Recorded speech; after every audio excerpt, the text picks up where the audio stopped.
Well, welcome to the 116. I'm Greg Fish, your host. This is a podcast about living life higher, wider, closer, and deeper. We just give you all of that stuff. We want to make sure that your life is as full as it possibly can be. I also like to say we are the helium in the balloons of life, but we don't make you talk funny. We do that part. The 116 is a member of the Corbin Cast Network and is a special presentation of First United Methodist Church in downtown Peoria. And this podcast is produced and hosted by yours truly, Greg Fish. Don't forget to like us and share us on social media. That helps us to get the word of these podcasts out. And, if you can follow us, subscribe like on YouTube, for example, that helps us get the word out, and it's absolutely free. And of course, we're available on all podcast platforms. You can go to peoria1.com for more information and to see all the other episodes as well. Well, it's back to school season and questions abound. How is the pandemic going to affect back to school? And I suspect that, especially in my conversations already, we're going to find there is still a lot to know. We don't have all of the answers yet, but we're going to try to find out what it looks like to go back to school, and also how you can be best prepared for your kids to go back to school or your grandkids. What can you learn about how to prepare your kids for school? And today's guest with me is Jeremy Garrett. And Jeremy, it is a pleasure to have you. By the way, we're hoping we'll have some of the other principals with us as we go along. Please check back off. And Jeremy, tell us a little bit about where you are principal and about what that means for you. Sure. First of all, thanks for having me here. Sure. July 1st, I started a new position for the first time in 23 years. Oh, I'm wow. now the high school principal at Peoria Christian High School. First 22 years of my education career, I was at Tremont, 702, and I was principal there for their 15 at the middle school, primarily a couple years at the grade school also. But yeah, so pretty excited at Peoria Christian now, and looking forward to getting the year going. And what is the difference between working at Peoria Christian Academy to the public school system? Well, I don't have the kids there yet, but one obvious difference is that we pray a lot as a staff already. Mm-hmm. Just if there's something going on in one of our lives, we'll just stop, pray about it. Wow. And just every decision that we're making, it's based from a Christian perspective. And that's just a lot different than the public school. Public schools obviously love kids; they love each other. Sure. But there's just a little bit different perspective, obviously.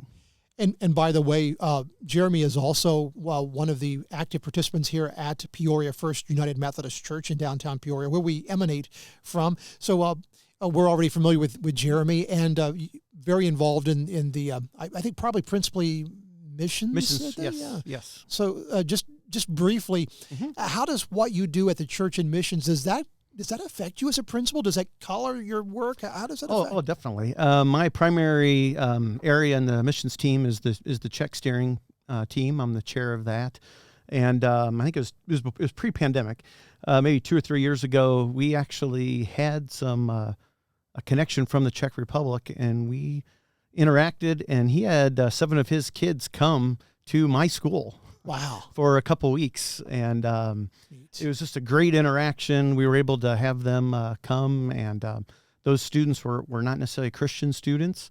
I may or may not have made sure that they were staying with Christian families in Tremont. But it was just a great exchange, and it's one of those where I do love missions. I can't wait till we can travel again and we can get out and do those things. But for me, it's really just about making connections. I love just working with people. Obviously, that's why I'm in education. Sure, but, sure. And missions is the same thing. It's basically just connecting with people. We have some missionaries coming in this weekend that I'm helping with, and just very excited about that. So there's just always fun things going on with missions. So as we talk then about the work that you are doing at the academy and you guys, how similar will this be to the public school system? Do you guys interact on things like, for example, pandemic-related policy? How interconnected is that? Oh, it's still pretty connected. Obviously, we're all going to the same meetings. We're going to the same Tri-County Health Board meetings, and we're meeting with other area principals. There's a little bit more, as of right now, there's a little bit more local control than there was earlier in the pandemic. So each district is kind of making a little bit more of their own decisions as of right now. But yeah, we certainly always talk to each other. And for me, being in the area before, I was leading the the Central Illinois Valley version of the Illinois Principals Association. So I do have a lot of connections with other area administrators, and so yeah, we definitely work together quite a bit because it's a difficult job, and you definitely need other people that you can talk with. Now, Jeremy, in regard to so many things, we've been having the conversation here that we are coming out of the pandemic, and I think there's as much hopefulness in that as anything else. But is that the view of the public school and the private school system, that we are now moving into a post-pandemic atmosphere? That's certainly the hope. I was feeling a lot better about that a few days ago. But yes, actually, I mean, that's what we're planning for at Peoria Christian. We are kind of planning for that. We've kind of updated several of our policies. But again, now the Delta variant is coming through, and I don't know how that's going to change things. Okay. But yes, we are definitely, everyone is ready to be on the post-pandemic side of this. There's no doubt about that.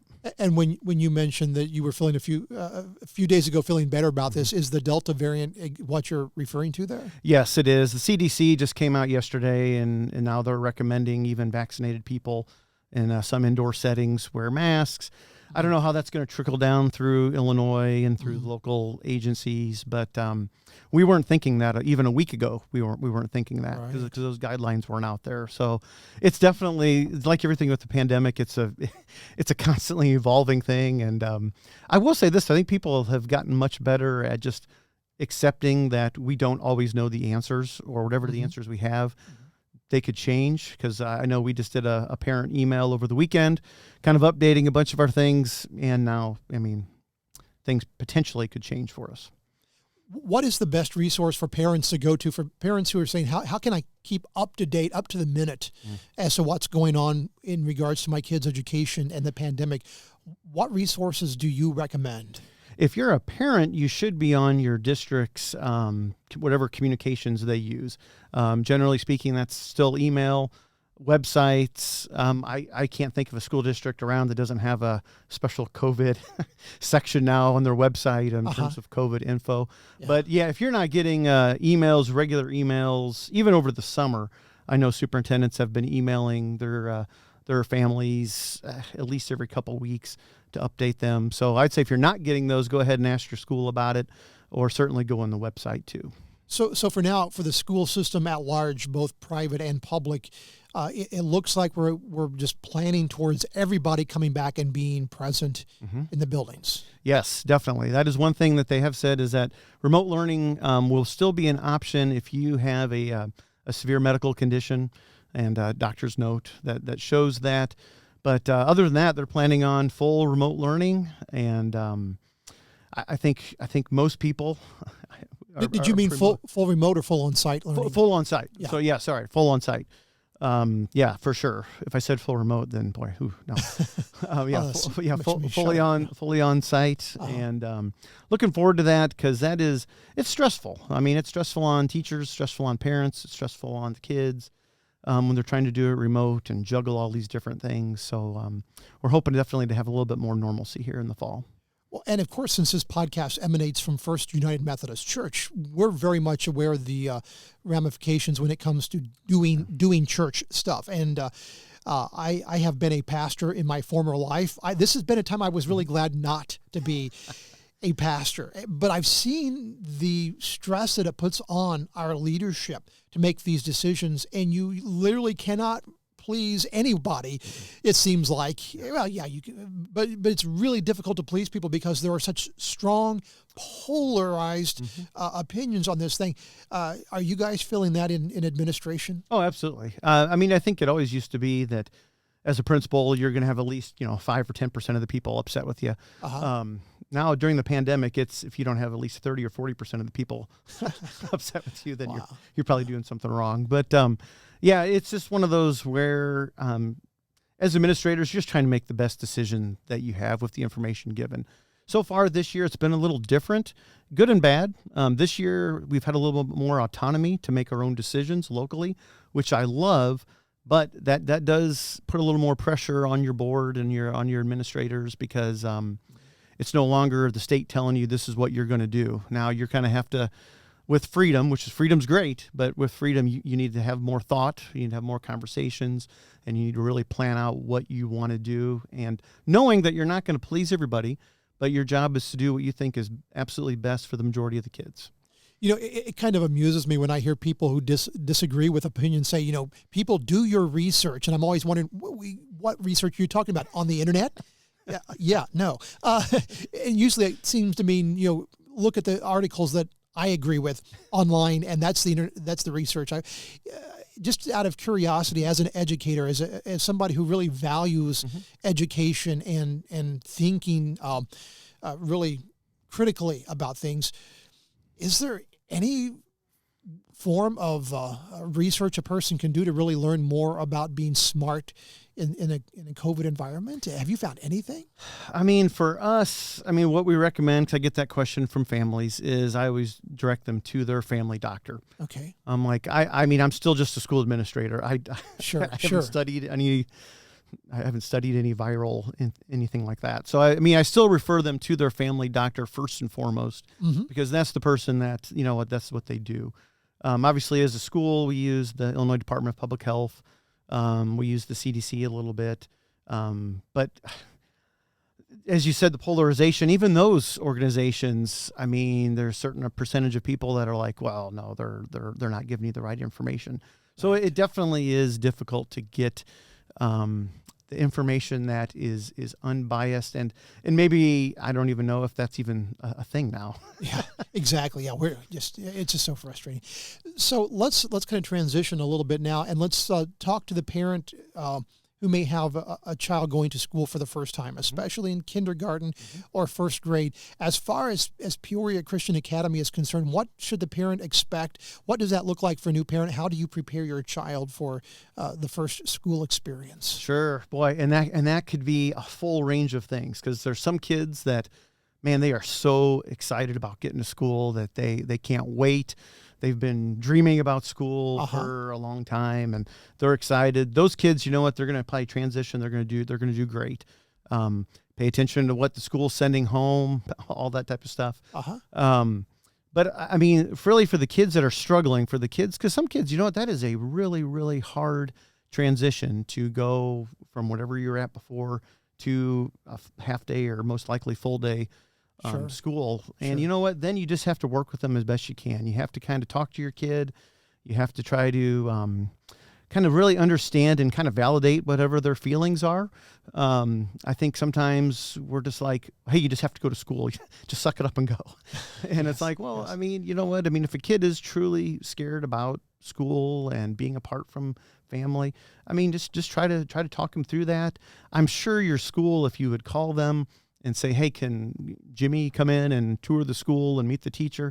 They're going to do that. Especially for first time like kindergartners. Usually those meet the teacher nights are all going to be before the school year happens anyway, intentionally, just because they want to make sure that okay, this is what door I go in. Here's where I'm going to sit. Here's where I put my stuff. I've met the teacher. Maybe I've met one or two friends. I think that's just very important as you're new, really, just to kind of read how your kid handles it, because one thing about it, all kids handle things differently. Like I said, you have some kids, especially if they have an older sibling that's already in school, some of them are they can't wait to get to school. Then there's certainly some of those that it's a little bit more of a challenge. Sure. When you go into the stores then to prepare your kids, especially the big stores, there are these aisle crates just full of items that, like a box of crayons for 10 cents and a package of pencils for $1. So how do the parents know what not to waste their money on and what they actually need? How can they find out the supplies they need for their kids? Yeah, if your school probably will email that supply list to you, or at least in, I guess I would assume so. If not, again, go to your school's website. They will have that. And I know like the big stores, like the Walmarts, Targets, that stuff like that, they'll even have the list there for schools, just because a lot of schools go ahead and share those with those big department stores. So there's certainly opportunities for that. And if you can't get it, again, contact the school. Certainly we'll get you a list. We definitely don't want anyone to not know what supplies they need. On top of that, I'm wondering, does Peoria Christian Academy have a dress standard for the kids? Oh yes, definitely there is, and that is communicated home also. Actually, when they enroll for that they get all that information. It's in our handbook. We're going to go over it again with all of our preschool things again, just to make sure that they know what they have. I mean, basically at Purity Christian, you just need to have your outer layer of your whatever you wear on the outside needs to have the Purity Christian logo on there. Gotcha. But yeah, no, there's definitely that stuff will definitely be communicated to you. Very good. All right. So then, as the parent is preparing their child emotionally for school, and you've talked about some kids are really glad to go. I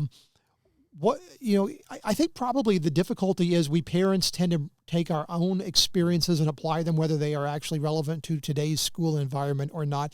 Do you have any good advice for a parent who's trying to prepare a child emotionally, especially if the child is dealing with issues of fear or uncertainty when it comes to going back to school? Oh yeah, I guess the thing I think of is there's just a couple good books out there. I mean, I know that there's like a Berenstain Bears book that kind of talks you through that those first days. There's another book too that I read to my oldest daughter before she went, and the name of it's escaping me now.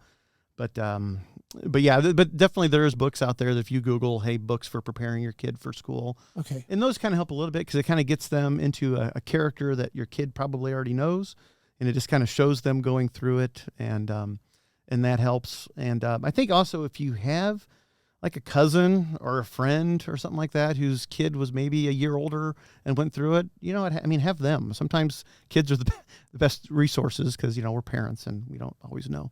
But yeah, there's definitely things you want to do for sure to help your kid out. When I think back to my own experiences with school, I remember Mr. Wallace, who was the principal of the elementary school that I went to, and he was, like I'm sure you are, a principal that all the kids loved. Right? We'll just kind of, since Maybe I don't, not all. Yeah, okay, and probably not in his case, but I remember an instance with him when one of the other kids was calling me names. Imagine that in school, and I saw Mr. Wallace coming down, and I decided I was going to go and say something to Mr. Wallace, and told him, hey, the kid's calling me names, and I'll never forget his response to him. He said, well, you tell him that you are my friend, and when he calls you that name, he's calling me that as well, because none of the kids wanted to call Mr. Wallace a name. What are some of the, just has obviously a lasting impression on my life. When you as a principal interact with a child, what is it that guides you? What are the principles that guide you as a principal in dealing with children and interacting with them? I think, first of all, you just have to make sure you're listening to them. In my experience, probably 75% of the time, a kid just wants to be listened to. They just want to know that there is an adult who cares about them, is going to listen to them. In my experience at the middle school, I mean, that a lot of times the kid already kind of knew what they should do for it, but they just wanted to talk it out and validate it and get it out there. So I think a lot of time it's being empathetic. It's being a good listener. It's giving them strategies if they ask. I mean, like I said, sometimes kids, especially when they get the older they get, they know, they kind of know what they need to do. But sometimes they just need to kind of talk it out. And then sometimes they will say, you know what, and then the tears will start flowing and, Mr. Garrett, I tried that. What about, what else can I do? And then, you work through that specific situation. Most likely, the kid on the other side who's calling them the names too. You know what's going on with them. So you can kind of just in the moment kind of work out that dynamic and help it along. So I would have to think that it's really rewarding for you as an educator to know that you're going to be a part of these kids' life probably for the rest of their life. They're always going to remember you, hopefully fondly. That must be one of the really rewarding things about what you do. Oh, there's no doubt. And I've been doing this job long enough now that I've really had, and it's truly a joy, so I don't say that lightly, of hiring some of my ex-students. Oh, wow. And there's nothing... it's just one of the coolest things when you saw that kid when they were in 6th, 7th grade, and now you see them as an adult, and you've seen how they're doing great. You bring them on, and it's as a staff member, and I think I've hired now it's probably been maybe 5. I think 5. if I say 5, I won't name names, so that way they won't know who I'm forgetting. but yeah, that's definitely a joy, and it is so cool just when you're just out and about and you see people and they're like, "Hey, Mr. Garrett, how you doing?" And sometimes I recognize them, sometimes I don't. I always act like I do, though. But it is definitely it's one of the reasons why you get into it, is because you do want to make a difference in people's lives. We've been thinking about preparing your kids for school. Perhaps the last question I should ask in regards to preparation is, how do parents prepare for school? What especially since you can speak from the experience of Peoria Christian Academy, what can the parent expect? What responsibilities are going to be upon them as a parent of this child, especially in the current environment? What would you tell the parents to help them prepare themselves for for sending their kids back to school in the environment we're in these days? We definitely think it's a partnership. I mean, the parent is still the primary authority in their kid's life. So we definitely, we remind them of that. When I have new student interviews at Peoria Christian, remind them that, hey, we're partnering with you. So, I mean, it's your kid. So, I mean, but schools do ask a lot nowadays of parents. There's no doubt about that. I think good schools ask a lot from their parents, just because, you know what, there's a lot of, hey, we need these supplies. Can you bring this in? Hey, we're doing this project. Does anybody have this? Or, hey, we need $3 for this thing here. So it truly is a partnership. I mean, a good education should be not just you drop your kid off at the door and, you know what, school, take care of them, do whatever you fix them, do whatever you can. I'll pick them up at the end of the day. That's just not good education. That's not how education should be. It truly should be a partnership. And I'm guilty of this. Parents, we are busy. We are busy people. We want the school sometimes just to just do what you have to do. Quit asking me for help. But it truly is, and it's helped me as a parent kind of slow down, because I'm not going to lie. There's sometimes I get emails from the school, and I'm like, oh, you got to be kidding me. I want to find this or that. But I do try to remind myself that, you know what, the teacher is trying to do the best they can. They are trying to give that kid the best possible education, the best possible experiences, the best memories that they can. And you know what? Just like most things in life, that requires work. Sure. That requires dedication. So as new parents, just be prepared. You may think, oh, gosh, I've got some more free time because the kid's gone. Nope. There's still going to be a lot of stuff that you're going to be doing. And if your kid's in a good school, and there's so many good schools in Central Illinois, there really is, they're going to be asking a lot from you as a school. So work with them, partner with them, and that will ensure a great experience. Hey, let's wrap this up by thinking about health-related issues. Once again, we began talking about the COVID environment. Let's kind of bring it around. And this goes well beyond the pandemic, but as far as what the kids are going to need health-wise when they're coming back to school, tell us just briefly what your expectations are of students as far as their vaccinations, shots, and then kind of touch on any expectations COVID related. In terms of state vaccinations, there are certain grades that you need certain things.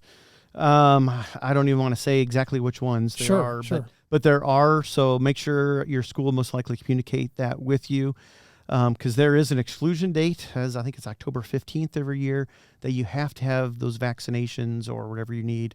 And as a principal, I hate that day because obviously we don't want to exclude anybody. Right. But definitely, and the school will definitely communicate with you on that for sure. So definitely make sure those are taken care of. As of today, COVID vaccine for those 12 and over is not required.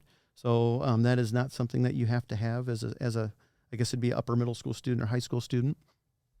So so that's not one you have to have. But and in terms of masks, right now it's going to be kind of each district is kind of doing what they are doing. But again, that could change again also. That's interesting. So basically, just so we understand this, what you're telling parents is you're responsible for your kid's health in regards to the COVID vaccination. That's a decision that is made within family settings. Yes. Right? Yeah. The COVID vaccination, I guess unless something's changed, I don't know of any public school or private school like us that is requiring those 12 and over to get that. Okay. And then they don't need masks even if they don't have the vaccination. That won't be asked of them, I assume. Well, actually today, Peoria 150 said yes, the kids are going to be in masks. Okay. But as of right now, today, at Peoria Christian, no, they're optional. Okay. So again, that's really, right now, that's been a local decision. Again, the state could come in at any time and change that. So as we wrap things up, let's run down again the resources for everybody, and we will include these in the show notes for you with links and that sort of thing. But give us the. We know the schools communicate individually with families. Yeah. Are there any other resources within our community, and especially in regards to Peoria Christian Academy, that you say keep this on your A list of communication sources? Yeah, I mean, PeoriaChristian.org is a really good website. Has a lot of information. I know when I was researching whether or not to apply for the job, I was able to get a lot of information from that website. So yeah, definitely go to there. Central Illinois is a pretty tight-knit community too. You talk to people, talk to your network. Seems like everybody has opinions on schools, so I'm sure that they will be able to get you information from there also. Fantastic. Well, Jeremy, thank you so very much for being my guest today, and best luck to you in the new school year. Blessings for health and wellness for you and the teachers and the students at your school. And would you mind if I end to just can I pray for all Central Illinois students? And that would be awesome. Okay. Do that, please. Lord, I just thank you. I thank you for this time. I thank you for these new beginnings here we're going to have in the fall. I thank you for just all of the kids that will be going to our schools, Lord, the public schools, the private schools, Lord. You love them all. You love all of us, Lord. Be with them. Help them, Lord. Let them feel your presence. Let them feel your guidance as they go through. For all those that are new to school, Lord, help them if they're anxious, Lord. Be with the parents and just give them the confidence that they're not just sending their kid off and into the unknown, Lord. But you know every hair on their head, and you'll watch over them. You'll care for them, Lord. We pray for the educators, Lord. We know some are probably nervous about going back in COVID, different protocols, Lord. And we just pray that you would just ease them, Lord, and just give us all the passion for your kids, Lord, because they're all your kids, Lord. And we just give up this school year to you in your precious name. Amen. And I will say this to our listeners out there. We are in the process of working towards having some of the public school, at least one of the public school principals on this program. We're finding that's a little bit more difficult to do for some reason, but stay tuned, because you'll see here, especially if you follow us on your favorite podcasting platform or on YouTube, that if we have further programs available, you can also look us up on Peoria1.com for more information, and you can leave messages for us there and even pass along questions if you would like to. If you go to our contact page, it's Peoria1.com for more information and to leave us a message. Well, that does it for this edition, I should say, of the 116, a podcast about living life higher, wider, closer, and deeper. We're a member of the Corbin Cast Network, and this is a special presentation of First United Methodist Church in downtown Peoria. And this podcast is produced and hosted by yours truly, Greg Fish. We're so glad to have you along for this episode, and we'll be talking with you again soon.